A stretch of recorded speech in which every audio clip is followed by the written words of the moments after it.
नमस्ते प्यारे बच्चों, कैसे हो आप। चलो आज हम आज का नया टॉपिक पढ़ते हैं, वो है व्यंजन। स्वरों के बारे में तो हमने पहले जाना था, अब देखते हैं व्यंजन क्या होते हैं। वह वर्ण जो बिना स्वर की सहायता के नहीं बोला जा सकता। इसके कई प्रकार या आप कह सकते हो कि कई भेद होते हैं। तो चलो इनके बारे में जानते हैं। आज का दूसरा हिंदी का हमारा टॉपिक है व्यंजन। तो चलो इनके बारे में भी थोड़ा सा जानते हैं। व्यंजनों में बहुत सारे अलग अलग वर्ग होते हैं। तो सबसे पहले चलते हैं हमारे क वर्ग की तरफ। क वर्ग, जिसमें पहला शब्द है क से कबूतर। ख से खरगोश। ग से गाजर। घ से घड़ी, ये समय बताने के काम आती है। न क्या है? न एक अनुस्वार है। ये शब्दों पे बिंदी की तरह लगता है। इससे शब्दों की आवाज बदलती है, जैसे पंछी।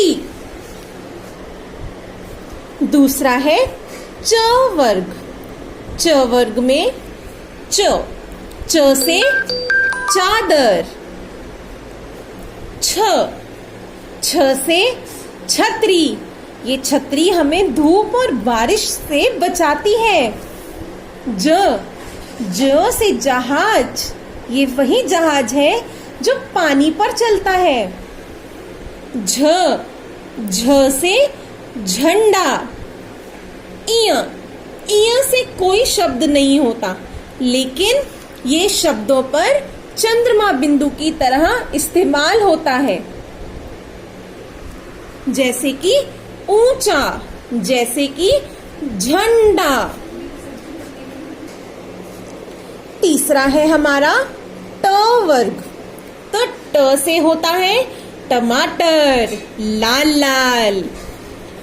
ठ से ठंड। ड से डमरू। ढ से ढक्कन। और ड़। इन सभी शब्दों से कोई भी शब्द की शुरुआत नहीं होती।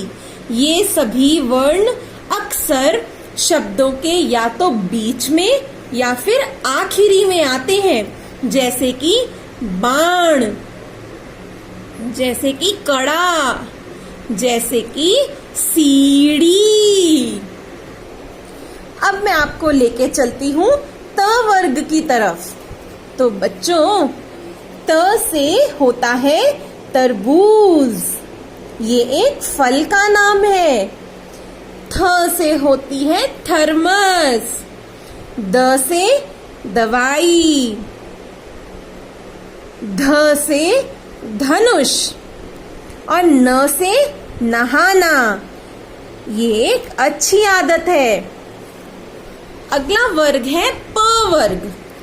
तो प से पतंग। फ से फल। ब से बकरी, कैसे करती है बकरी?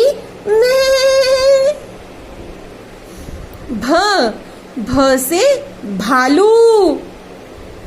म से मछली। अगला है आपका अंतःस्थल वर्ग। अंतःस्थल का मतलब होता है जिन व्यंजनों या जिन वर्णों का उच्चारण स्वर और व्यंजन के बीच में होता है, जैसे य से यज्ञ। र से रस्सी। ल से लड्डू गोल गोल। व से वन। अगला वर्ग है ऊष्म वर्ग। ऊष्म वर्ग मतलब कि जिन वर्णों के उच्चारण में आपको अपने मुंह में गर्मी पैदा होती हुई लगे, वो ऊष्म वर्ग कहलाता है। जैसे कि श से शहर, श से षटकोण, स से सवेरा, ह से हिरन। ये है संयुक्त वर्ग, हमारा अगला वर्ग। तो संयुक्त वर्ग में आपके 4 वर्ण आते हैं। ये है श से क्षत्रिय, त्र से त्रिशूल, ज्ञ से ज्ञानी, श्र से श्रमिक। लास्ट जो आपकी कैटेगरी है वो है गृहीत वर्ग। गृहीत मतलब जिनको हमने बाकी सभी भाषाओं से ग्रहण कर लिया, यानी कि एज्यूम कर लिया। जैसे कि ज से जमीन, ज से सब्जी, फ से सफाई। अक्सर इस फ के बाद नीचे एक बिंदी जरूर होती है, और जैसा कि मैंने आपको पहले बताया, बिंदी लगते ही वर्णों की ध्वनि बदल जाती है। यह है आ, बाल, डॉक्टर। उम्मीद है आपको ये सब पसंद आया होगा बच्चों। तो सीखते रहिए, पढ़ते रहिए और आगे बढ़ते रहिए। Bye bye.